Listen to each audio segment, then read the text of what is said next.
and welcome back to Gracie Meets.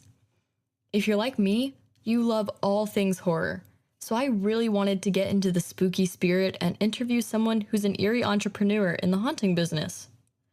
Please give a warm yet chilling welcome to Mr. Leonard Pickle, a haunted house designer who's pretty well known in the haunting business.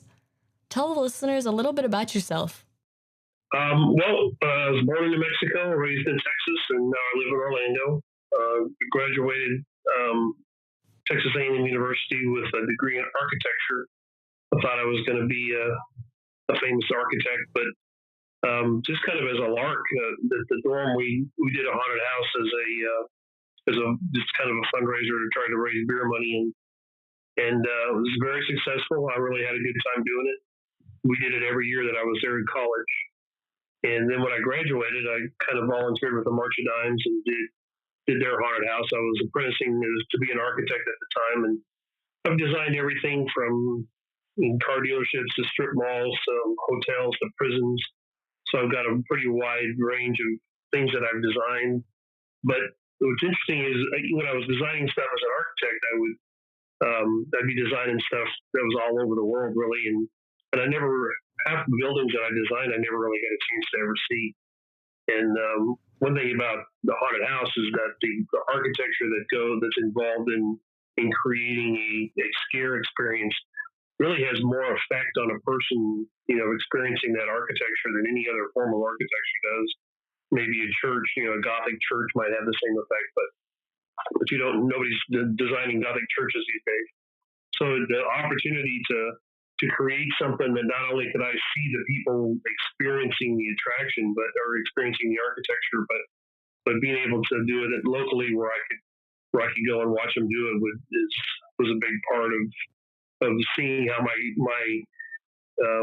design concepts affect people, firsthand.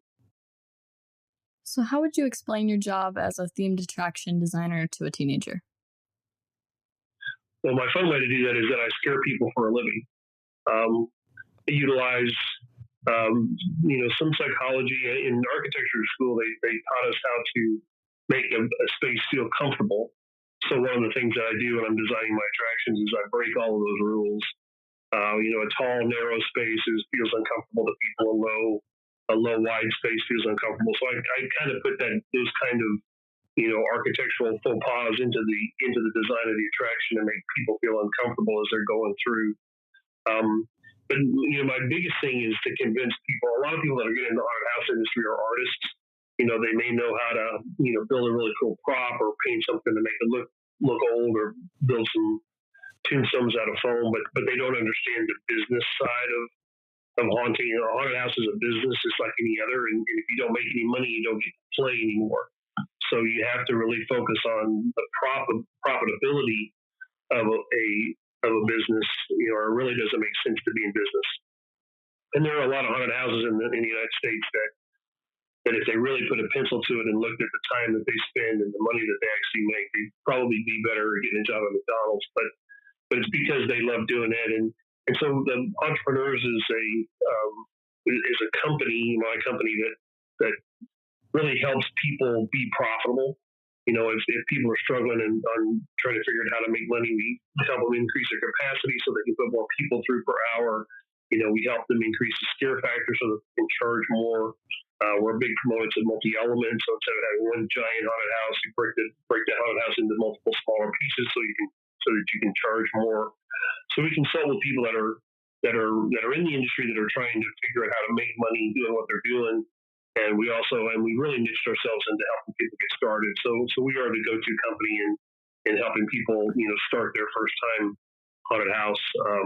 And we really, really emphasize treating it like a business. A business is a 3 to 5 year payout. It's not a get rich quick scheme, and we need to make sure that our clients know that before they open their haunted houses, so that they're not disappointed. So I really enjoy horror and being scared.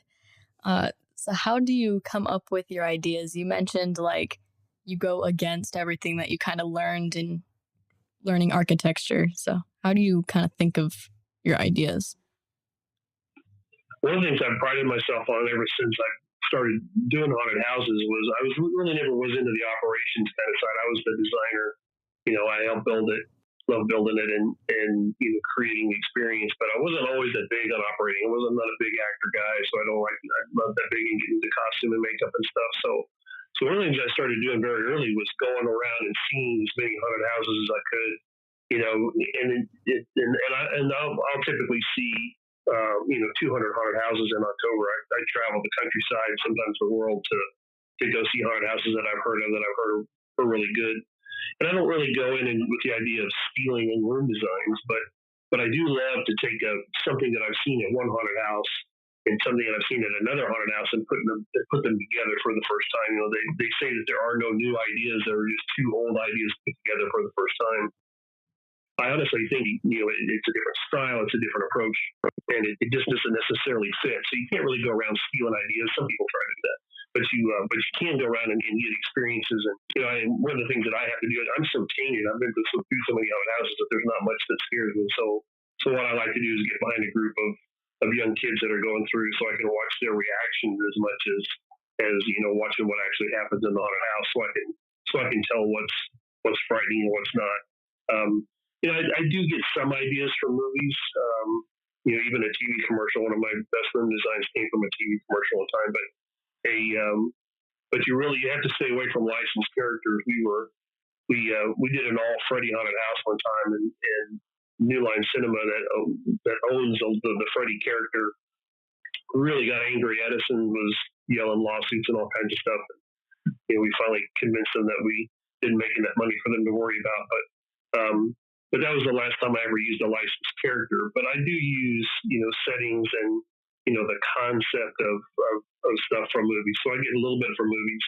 I tried books. I read a lot of Stephen King when I first started doing this, and I really never got much out of books. It's more of a visual thing. So movies and, just coming up with some cool ideas on my own and seeing stuff, from everyday life. Does it take a certain type of person to do this kind of job, or can just anybody do it? It's one of my things is it's just a haunted house. How hard can it be? The reality is anybody can design a haunted house, but how effective will that haunted house be? On the people going through, and capacity is a big thing. A lot of haunted houses run on a very low capacity. It's much easier to scare one person going through a haunted house by themselves than it is, at 500, 1,000 people an hour. Some of the amusement parks have to operate on, even 3,000 people an hour going through the haunted house. And when you have a crowd like that, a conga line of people going through a room design, how do you scare them, frighten them, startle them, do something that they're not expecting, and still be effective? So anybody can design a haunted house, but what is the level of effectiveness? How scary is that really going to be? And I've really boiled haunted house design down into how do I shorten my sight line? I make the pathway very twisty and turny so that you can't see what's coming up ahead of you. You can't see what's happening to the group in front of you. And then how do I shorten my sight line and where do you hide the monster? I always put the character, in something, behind something, popping out low, popping out high. I scare them from the back, from both sides, the top and the bottom. But I never scare them from the front because I don't want to slow them down. I want to push them forward.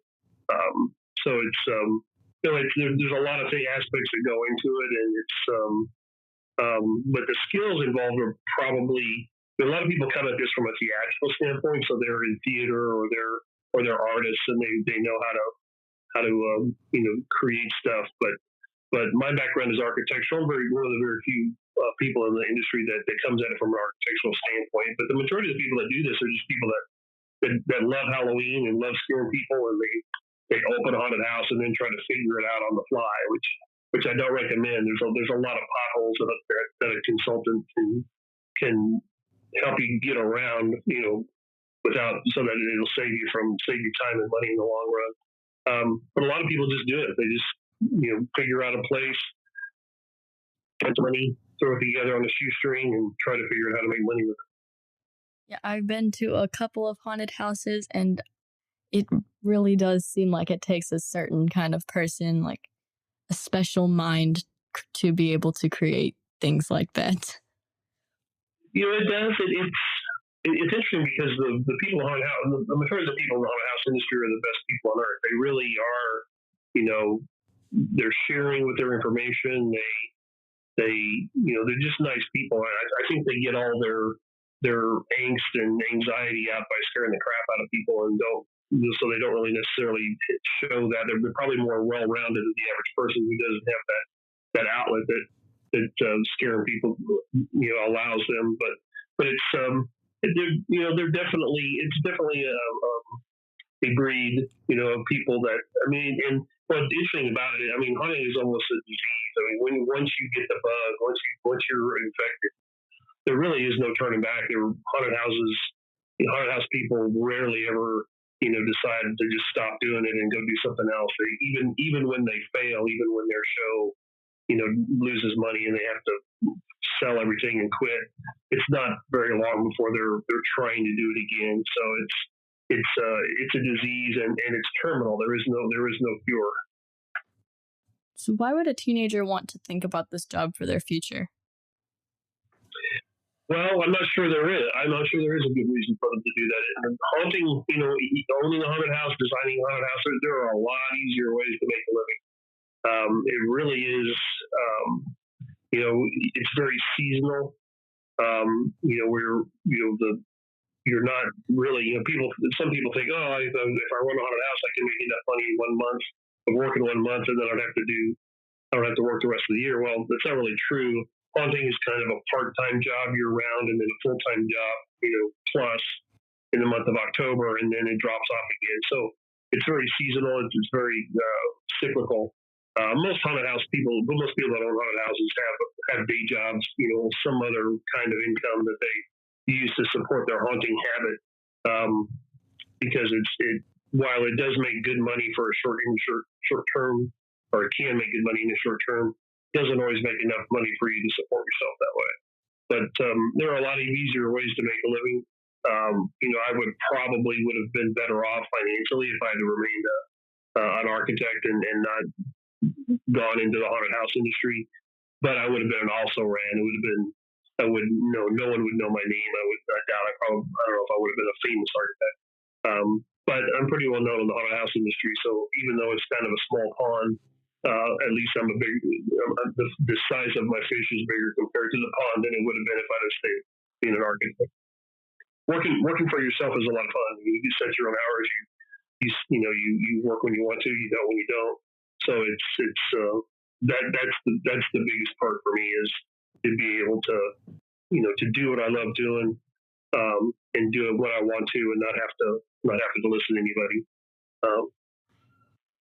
It makes it hard though. Being self-employed is difficult because it's, like I said, it's very seasonal. So by the middle of by the early October, I'm done. All my clients are up and operational, and then I'm going around to see what everybody else is doing. But I'm also looking for work. So it's a constant battle of finding clients, meeting deadlines, and getting the stuff done on time, and then making sure that you're not starving between the ebbs and flows of income. So you mentioned that this is like a disease, like it's terminal and you can't get rid of it. I liked that analogy, but if you could go back and change your job, would you? That's a really interesting question. I kind of pondered on that for quite a while. I don't think I would.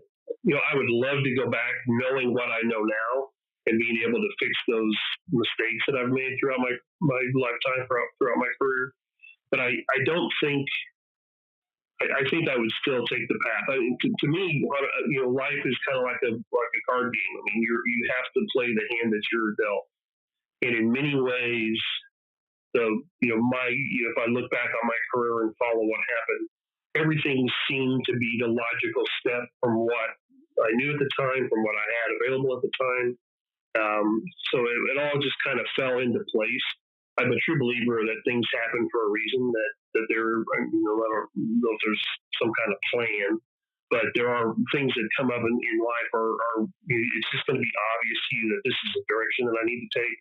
I was much more black and white when I was younger. I'm kind of more of a gray guy now, but but it was every decision that I made at the time seemed like there was no other way to do what I did. Again, I would go back and say, this is a red flag. You shouldn't have done that. But I think I would do it again. I mean, I love what I do. I'm certainly not rich by any stretch of the imagination, but there's a roof over my head, and I get to work for myself and scare people all over the world. Well, thank you for letting me interview you. This was a really interesting one because I'm a big fan of horror and being scared. So I definitely learned a lot. Thank you. Oh, my pleasure. Let me know if I can help you with another interview. Who knew all the things that went into a haunted house?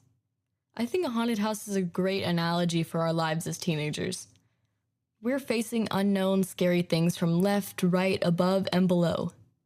Like Mr. Leonard said, there will be reasons to not choose a job, but sometimes when you find something you're passionate about, you got to go for it. No ordinary person could step out on faith and go for something that may scare them to death, but then again, show me a normal teenager. Thanks for listening.